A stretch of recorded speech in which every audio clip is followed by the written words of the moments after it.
लेकिन फिर भी गोद में नहीं बैठ सकती, सिंहासन पर नहीं बैठ सकती। रोने का बच्चा है, माँ उपाय बता देती हूँ, मैं रास्ता बताऊंगी, उस रास्ते से यदि तू आएगा तो तुझे सिंहासन मिल जाएगा। क्या करूं? कहा बेटा तू एक काम कर, जंगल में जा और जंगल में जाके भजन कर, और भजन करते करते भगवान मिल जाए, ये शरीर छूट जाए और कृपा करके मेरे गर्भ में भेज दे तो तुझे मिल जाएगा।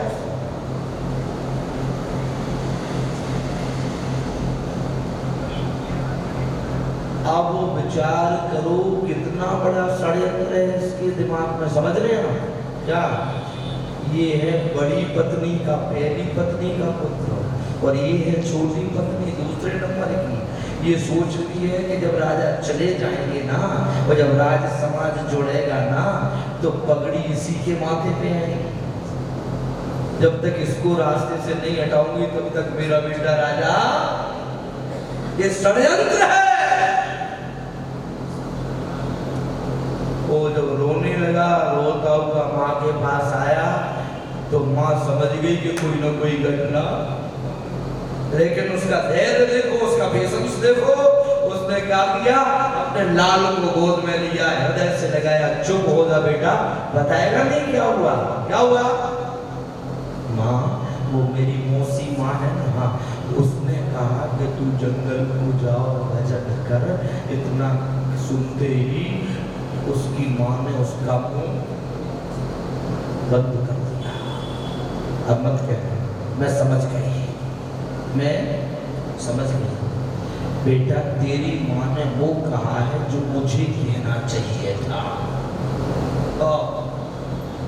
विशाल हृदय देखे, तेरी मौसी ने वो कहा है जो मुझे कहना चाहिए था। गलती हो गई बेटा, तुझे वही करना चाहिए जो तेरी मौसी माँ ने। रो रहा है तू, पता है यदि तू अपनी मौसी माँ के कथनानुसार वो कार्य करेगा तो उसका परिणाम जानता है। बोले क्या? बेटा, माता पिता तो जब बेटा जन्म लेता है तो महाराज की टीपना में नाम लिखवाते, जन्म पत्री बनवाते, नाम लिखवाते, नामांतरण। और वो बेटा क्या करता है? माता पिता चले जाए तो मृत्यु प्रमाण पत्र बनवाता है, मौत को दर्ज वो करवाता है, जन्म को दर्ज ये करवाते हैं। लेकिन बेटा तू समझता है तेरी मौसी माँ ने जो कहा है उस मार्ग पे तू चलेगा तो भगवान के यहाँ 2 लिस्ट हैं, भगवान के यहाँ 2 लिस्टें हैं। उनमें माताओं की लिस्ट जो है ना, उसमें मेरा नाम लिख जाएगा। क्योंकि किसी का बेटा राष्ट्रपति, प्रधानमंत्री या कुछ भी बन जाए, भागवत में लिखा है दिव्य देव समाज मुखिया, पृथ्वी वालों की तो बात छोड़ो, देवताओं का भी मुख्य व्यक्ति बन जाए, तो वहाँ का राष्ट्रपति बन जाए स्वर्ग का, तो भी भगवान की लिस्ट में, माताओं की लिस्ट में उसका नाम नहीं जुड़ता। नाम कब जुड़ता है? बेटा, जिसका बेटा भजन करता है, कथा सुनता, कथा करता है। रामायण में कवि कुल दिवाकर शशांक शेखर गोस्वामी तुलसीदास जी महाराज भी यही लिखते हैं। वो कहते हैं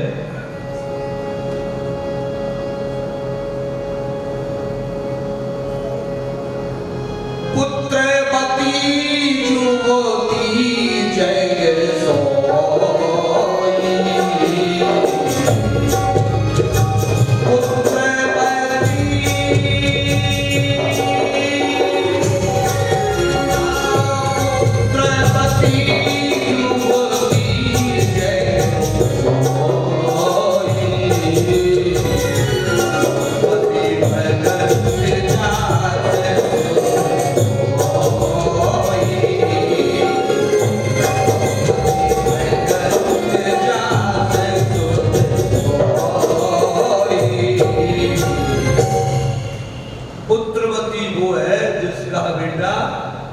भजन करे, और भजन ना करे और बेटा भी हो जाए तो कैसी है वो?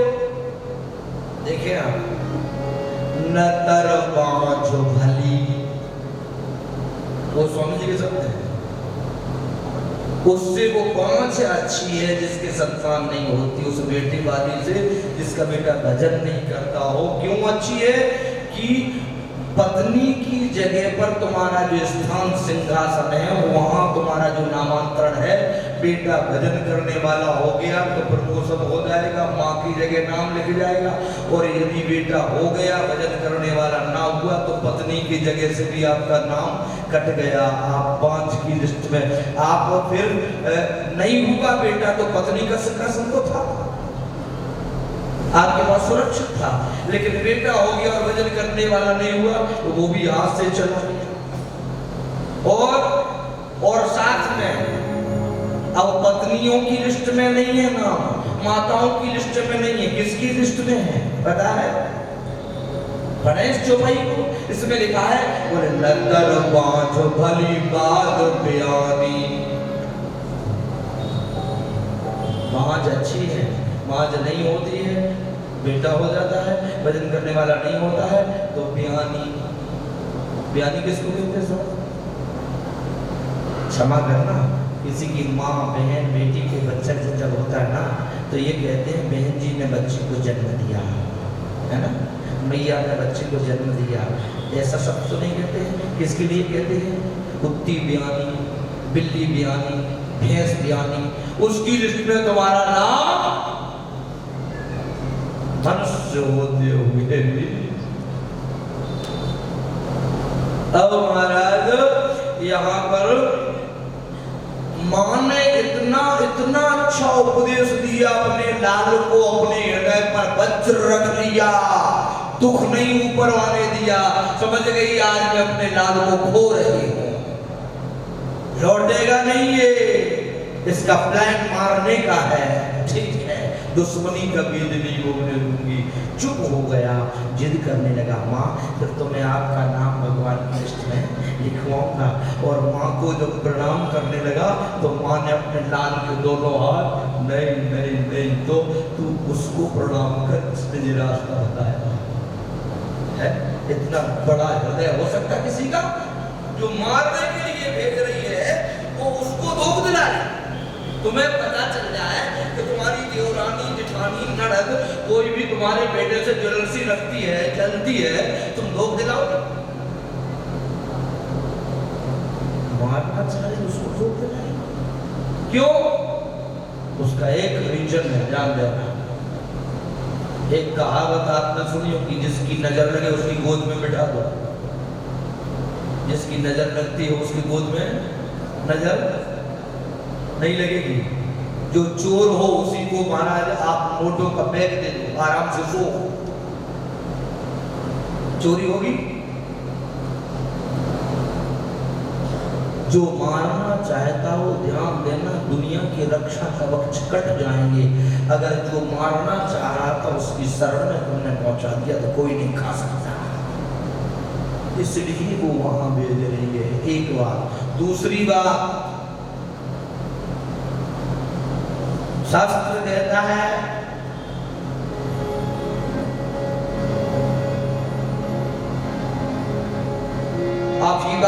अभिवादनशीलस्सो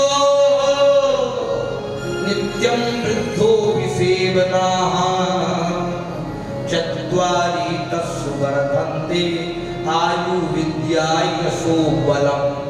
ये 4 चीजें पैसे से नहीं मिलती, एक कोचिंगों में नहीं मिलती और उसमें नहीं मिलती, कॉलेज में। कौन? आयु, विद्या, यश और बल। ये बढ़ जाएंगे कैसे? बोले तुम केवल अपना काम करो, प्रणाम करो बड़े बूढ़े को, बस ये अपने आप आ जाएंगे। आप कहोगे महाराज किसी का पढ़ा, मार्कंड जी को देख लो, 3 दिन की आयु थी, फिर मरते ही नहीं है। जिनके लिए महाराज लोमस कहा जाता है, एक बार इंद्र के पास पहुंचे। इंद्र के पास बरसात हो रही थी, चटाई ओढ़ रखी थी। इंद्र ने कहा महाराज जी कोई आश्रम बना दो, मैं बनवा दूं। बोले आश्रम, इतनी कम उम्र के लिए आश्रम का क्या करेंगे? कहा महाराज आपकी उम्र कितनी है? बोले तेरे जैसे जो इंद्र है ना, इनके 100 इंद्रों की आयु पूरी हो जाती तब मेरा एक छाती का बाल गिरता है। उसको कम उम्र कह रहे हैं। भगवान के पास पहुंच गए, सब मरते हैं, मैं क्यों नहीं मरता? भगवान ने कहा तुम एक काम करो, हो सकता है शरीर छूट जाए। क्या? बोले कोई ब्राह्मण का बच्चा मिल जाए, उसको लात मार दो, अपमान कर देना, और कहीं थोड़ा जल हो उसमें मलमूत्र त्याग देना, 2 काम तुम कर देना, हो सकता है आपका नंबर आ जाए। आज निश्चय करके चले। जैसे ही निश्चय करके चले तो इन्होंने देखा रास्ते में एक छोटा सा खड्डा था, उस खड्डे में गंदा गंदा सा जल भरा हुआ था, और वहीं उस खड्डे के किनारे एक मैया बैठी हुई थी। वह मैया के पास में छोटे छोटे 2 छोरा थे। वो एक छोरा को दूध पिला रही थी, और दूध पिलाते पिलाते उसको नीचे लेटा दिया, और दूसरे छोरा को दूध पिलाने से पहले उसने उस खड्डे में से जल लिया, अपने स्तन को धोया और दूसरे को पिलाया। महाराज रोमस पहुंच गए, क्या हो रहा है? धोया क्यों? इसलिए धोया कि ये शूद्र है और ये ब्राह्मण है। जैसे इतना सुना तो ये तो भूल गए कि मुझे लात से मारना है, मलमूत्र त्याग करना है। उस खड्डे का मैला जल जिसको कोई हाथ न धोए हुआ लेके और छोटे ब्राह्मण के बालक का अंगूठा धोने लगे, पैर का पीने लगे। भगवान प्रकट हो गए। गोविंद भगवान की। महाराज अमर होने के काम कर रहे और मरने चले थे। कौन मार सकता तुम्हें? कोई नहीं। इसलिए ध्यान दें, ब्राह्मण के साथ उम्र का रिश्ता नहीं होता है। चाहे जितना छोटा बच्चा हो, ब्राह्मण का प्रणाम करना पड़ेगा, वो पूजनीय है। कल